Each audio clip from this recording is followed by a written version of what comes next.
Une femme découvre un lourd secret que son mari lui cachait. L'histoire se passe dans un petit village en France. Julie avait rencontré son mari Simon dans une fête foraine 6 ans plus tôt. Ils avaient sympathisé et s'étaient liés d'amitié. Puis 1 an plus tard, ils se mariaient. Le couple était heureux et plus encore à la naissance de leur premier enfant. Julie était travailleuse sociale et Simon, électricien. Le couple s'organisait toujours pour que leur mode de vie soit convivial, agréable et surtout garantisse l'épanouissement des 3 membres de la famille. Puis le 2e enfant arriva. La façon de fonctionner dans le couple ne changea pas. Chacun fournissait les efforts pour accomplir ses tâches. Le couple avait un couple ami, Solange et Gauthier. Julie et Solange se voyaient constamment. Elles faisaient des sorties ensemble et les grands-parents gardaient les enfants à tour de rôle. Lorsque Julie tomba enceinte de leur 3e enfant, alors qu'elle était à 8 mois et demi de grossesse, elle trouva une réservation d'une chambre d'hôtel dans la poche du pantalon de son mari, lors d'une brassée d'habits. Elle le mit dans le panier dans l'armoire. Panier qui leur servait à ranger toutes sortes de choses. Après la naissance de leur 3e enfant qu'ils nommèrent Carla, Julie remarqua des changements dans le comportement de son mari.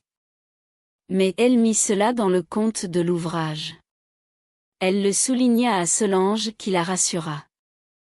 Pourtant un soir d'été, elle aperçut l'auto de son mari entrer dans le stationnement et décida après avoir jeté un coup d'œil sur les enfants qui écoutaient la télé, de sortir dans la cour accueillir son mari.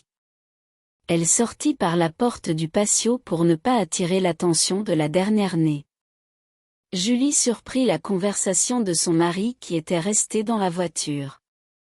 Ce qu'elle entendit était assez pour la faire hurler mais elle essaya de se maîtriser et resta calme pendant un moment.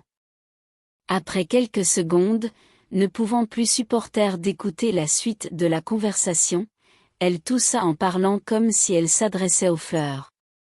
Son mari ayant entendu le bruit, raccrocha et demanda « Julie, c'est toi ma chérie ?» Le temps que Julie arrive à sa hauteur, il avait mis le téléphone dans sa poche et souriait. Julie accueillit tranquillement son mari, s'occupa de lui comme d'habitude et lorsque celui-ci s'en alla prendre son bain, pour la première fois depuis 6 ans, Julie fouilla dans le téléphone de Simon. Ce qu'elle y vit la laissait sans voix. Elle crut d'abord que c'était un film ou un prank organisé par son mari.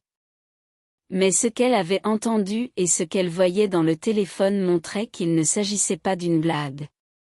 Julie sortit de la chambre et alla dans la cuisine. Elle manquait d'air. Plus tard, Simon remarqua que sa femme était bizarre et il lui demanda si tout allait bien. Julie lui répondit par l'affirmatif. Mais Simon ne se contenta pas de cette réponse. Il dit à sa femme qu'il avait l'impression qu'il y avait quelque chose qui la tracassait. Il ajouta qu'il était important qu'elle sache qu'elle pouvait se confier à lui comme d'habitude. Il voulut la prendre dans ses bras mais Julie esquiva d'une façon polie. Elle quitta la chambre en marmonnant « Judas ». Son mari surpris par les événements lui demanda en blaguant si elle avait vu Jésus en journée. Le lendemain, Julie se confia à Solange en pleurant et sans s'en rendre compte, Solange répondit « Je l'avais prévenu ». Julie toute surprise la questionna. Solange était au courant depuis 5 mois que Simon avait une maîtresse. Elle informa Julie qu'en plus de l'infidélité de Simon, leur dernière fille portait le nom de la maîtresse. Julie cria, hurla, la douleur était trop intense, elle tremblait et était en état de choc total. Solange appela la mère de Julie et celle-ci passa les prendre. La mère de Julie conseilla sa fille d'éteindre son téléphone et de s'éloigner de son mari le temps de réfléchir pour son avenir. Ironie du sort ou karma, Simon ce jour-là rentra très tôt à la maison. Il avait reçu la promotion qu'il attendait depuis et s'était précipité pour l'annoncer à Julie. Malheureusement pour lui, après cette dure journée de travail, c'est un mot lui souhaitant bonne chance avec Carla qui l'accueillit chez lui. Il réalisa que Julie avait percé son secret de double vie. Il avait pourtant prévu mettre fin à cette relation dès que Solange l'avait mis en garde. Vous pouvez imaginer comment sa journée de joie se transforma rapidement en journée de remise en question de ses actes. Une semaine plus tard, Julie retourna dans sa maison pour prendre les affaires. Elle profita pour prendre la réservation d'hôtel qu'elle avait trouvée dans le pantalon de son mari quelques mois auparavant. Le nom sur la réservation était Carla. Tout était clair dans son esprit.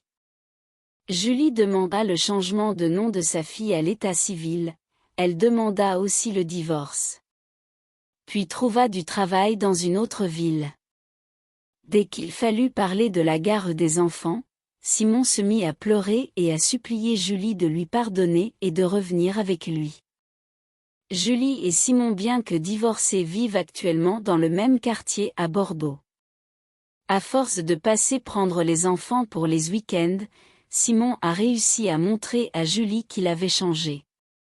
Mais la mère de Julie est contre tout retour de sa fille dans une relation avec un infidèle. On dit que le mariage est contracté pour le meilleur et pour le pire, mais pensez-vous qu'il serait prudent pour Julie de se remettre en couple avec Simon? Est-ce que Julie devrait tout pour trouver la force de pardonner à son ex-mari? Si vous avez aimé, abonnez-vous, likez et activez la cloche de notification pour ne rien rater de nos prochaines vidéos et commentez s'il vous plaît.